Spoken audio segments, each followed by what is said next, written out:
Today में मैं कृतिका राठौर आप सभी का स्वागत करती हूँ। आज मैं आपको रूबरू कराने जा रही हूँ अखिल भारतीय क्षत्रिय महासभा ट्रस्ट के राष्ट्रीय महामंत्री जो एक समाज सेवी भी हैं। तो चलिए बात करते हैं प्रसाद परमार जी से। सर बहुत बहुत स्वागत है आपका हमारे कार्यक्रम में। जी धन्यवाद। सर जैसा कि आप एक अच्छे पद पर दायित्व निभा रहे हैं अभी अपना, तो आपका संगठन गरीब जन के लिए क्या कार्य कर रही है?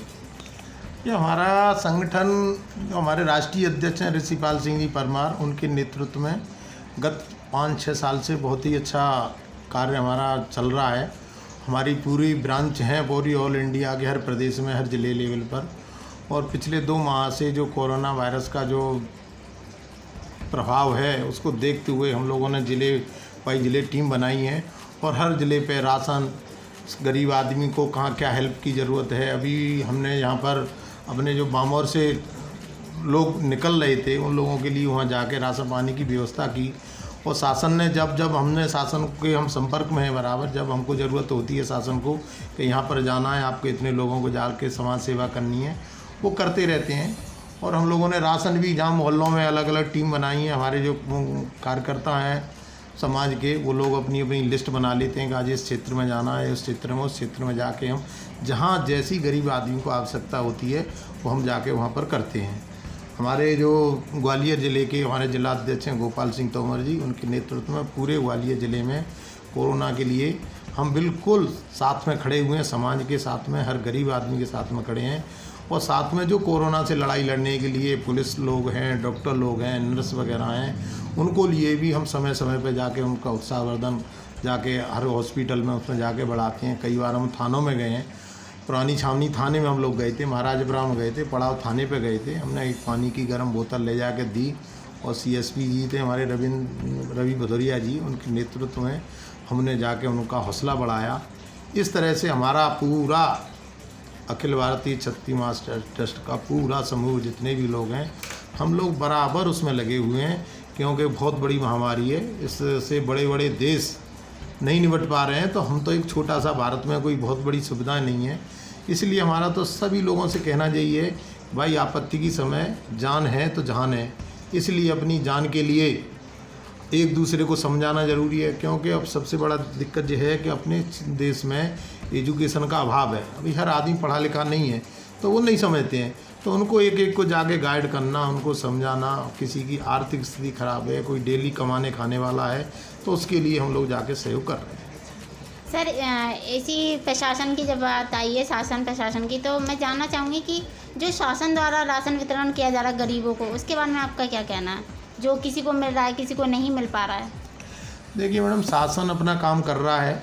और क्या है, इतना बड़ा शहर होता है, इतना बड़ा ज़िला होता है, माननीय कलेक्टर साहब बहुत अच्छा काम कर रहे हैं। माननीय एसपी साहब की मैं कई बार मैंने देखा है, कई जगह मंच पर मैंने उनकी तारीफ़ की है, वाकई में बहुत अच्छा कर रहे हैं। लेकिन अब कहीं ना कहीं हर आदमी को संतुष्ट नहीं किया जा सकता, लेकिन फिर भी काफ़ी बड़े बड़े हमारे विधायक जी हैं, माननीय पूर्व मंत्री प्रद्युम्न सिंह तोमर जी ने, मैंने देखा है ग्वालियर 2000 कुंटल आटा उनने बांटा है लोगों के लिए। सुनील शर्मा जी हैं, वो लोग भी बांट रहे हैं, कई अपने अपने इस तरफ कर रहे हैं। शासन से भी 3 महीने का इकट्ठा राशन दिया है गवर्नमेंट ने अभी, आपका अप्रैल मई जून तक का, और भी आगे दिया जा रहा है अलग अलग योजनाओं से। लेकिन अब बहुत से लोग बाहर से आ गए हैं, किसी पे अभी राशन नहीं है, तो उन लोगों को राशन मिलने में दिक्कतें आ रही हैं। आज ही मैंने कुछ देखा, कुछ कई एक जगह राशन अच्छा नहीं है, अब गेहूँ में रखा रहता है, सड़ गया है, इस तरह की हैं कुछ न कुछ थोड़ी बहुत तो कमी रहती हैं। लेकिन फ्री में कहूँगा सरकार से अपन 90% संतुष्ट हैं कि समय पे हम गरीब मजदूर लोगों का ध्यान रख रही है। सर जैसे सरकार द्वारा लॉकडाउन बढ़ाने के चांसेस अभी लग रहे हैं कि लॉकडाउन बढ़ सकता है, तो आपको क्या लगता है जनता इसका कितना पालन कर सकती है? अब देखिए, लॉकडाउन होते 2 महीने हो गए, तब जनता को सब अपने आप समझ में आ गया है और समझना भी चाहिए। लॉकडाउन तो मजबूरी है, बढ़ाना पड़ेगा। आज भी 3,500-4 हज़ार मरीज हर डेली पूरे भारत में मिल रहे हैं, तो सरकार की मजबूरी है, लॉकडाउन बढ़ाना पड़ेगा। लेकिन जहाँ जहाँ मजदूरों की आवश्यकता की पूर्ति के लिए कल कारखाने वगैरह हैं, उनको खोला जा रहा है सरकार के द्वारा, जिससे कि जो निचले स्तर का आदमी है उसको कहीं ना कहीं मजदूरी मिले, उसको रोजगार मिले। तो शासन का भी मंशा है, हमारी भी मंशा यही है कि गरीबों को ध्यान में रखते हुए लॉकडाउन को बढ़ाया जाएगा तो अच्छा रहेगा। सर जैसा कि लॉकडाउन के चलते शिक्षा का स्तर क्या रहेगा, आपको क्या लगता है? शिक्षा स्तर घटेगा या शिक्षा स्तर बढ़ोतरी में जाएगा? नहीं, शिक्षा स्तर तो बिल्कुल निश्चित ही घटेगा। क्योंकि अभी जो ऑनलाइन से क्लासें कुछ यूनिवर्सिटी कुछ कॉलेजें ले रहे हैं, लेकिन ऑनलाइन की वो फैसिलिटी नहीं है हमारे अभी इंडिया में कि हम उसका पूरा लाभ ले पाएँ।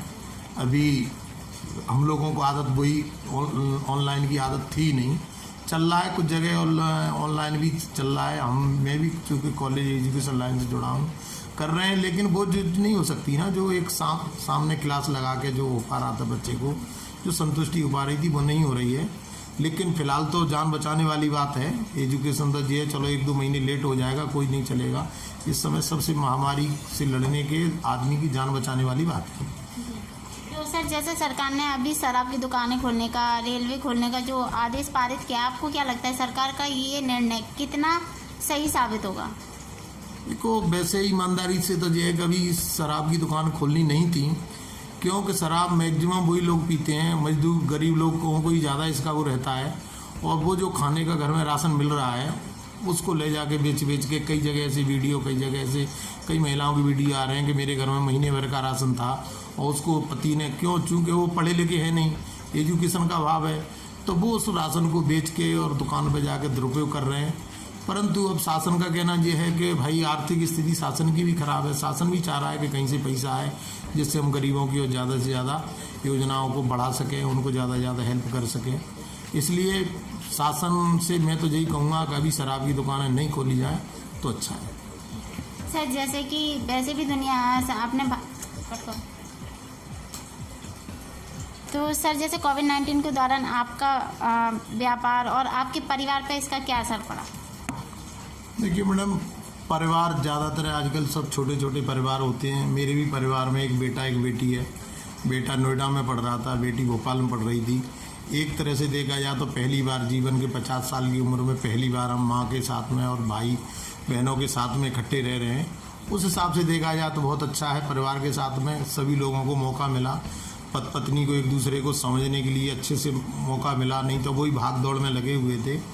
तो इस हिसाब से देखा जाए बहुत अच्छा है। लेकिन दिक्कत तो वही है, जो परिवार की आर्थिक स्थिति खराब है, जो परिवार रोज़ाना कमा के खा रहा है, डेली कमाने वाले के लिए बहुत सारी दिक्कतें हैं परिवार में। परिवार इकट्ठा हो गया है।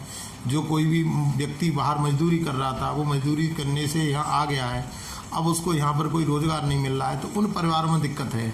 बकाया मध्यम में ऊपर के परिवारों में तो अच्छा है कि परिवार बैठ के कम से कम सुकून से अपने साथ में बच्चों के साथ में उनका खाना पीना चल पा रहा है। सर, तो लास्ट में आप जनता को क्या संदेश देना चाहेंगे अपने जरिए कोविड-19 के लिए? जनता को मैं तो यही कहूँगा, भाई सीएम बार बार पीएम अपने बार बार यही घोषणा कर रहे हैं, यही आदेश दे रहे हैं कि भाई अपने डिस्टेंस बनाए रहें, दूरी रखें, 2 फीट 3 फीट की दूरी पर रहें और एक दूसरे का सहयोग करें। एक दूसरे को, चूँकि अपने देश में आज भी एजुकेशन का अभाव है, इसलिए अपने यहाँ थोड़ी सी समस्या ज़्यादा है, आदमी समझता नहीं है। लेकिन मैं यही कहूँगा, जो बहुत बड़ी महामारी है, कोई एक इंडिया नहीं, अन्य देशों में भी इसकी बहुत ज़्यादा प्रभाव, जो अमेरिका को हम इतना शक्तिशाली मानते थे, आज 14 लाख लोग प्रभावित हैं वहाँ। इन सब को देखते हुए तो हमारे आदरणीय मोदी जी ने बहुत ही, हम उनके शुक्रगुजार हैं, उनने समय रहते बहुत अच्छा डिसीजन लिया और आज अपन 70-75 हज़ार पे ही भगवान की दुआ से पहुँच पाए हैं। तो सभी मेरे तो ग्वालियर वासियों से, प्रदेशवासियों से और समस्त भारतवासियों से यही निवेदन है कि कृपया उसका ध्यान रखें, क्योंकि महामारी है, कह के नहीं आती है, कब कहाँ किस आदमी से टच होके और अपन बीमार हो जाए, पूरा घर बीमार हो जाए, इसका भी कोई निदान नहीं है, कोई परमानेंट सोल्यूशन नहीं है इसका। तब तक सब दूरी बनाएं और अपने अपने काम को जो शासन के अनुसार है करते रहें। तो जैसा कि प्रशांत परमार जी ने बताया कि नियमों का पालन कीजिए, घर में रहिए, सुरक्षित रहिए। धन्यवाद।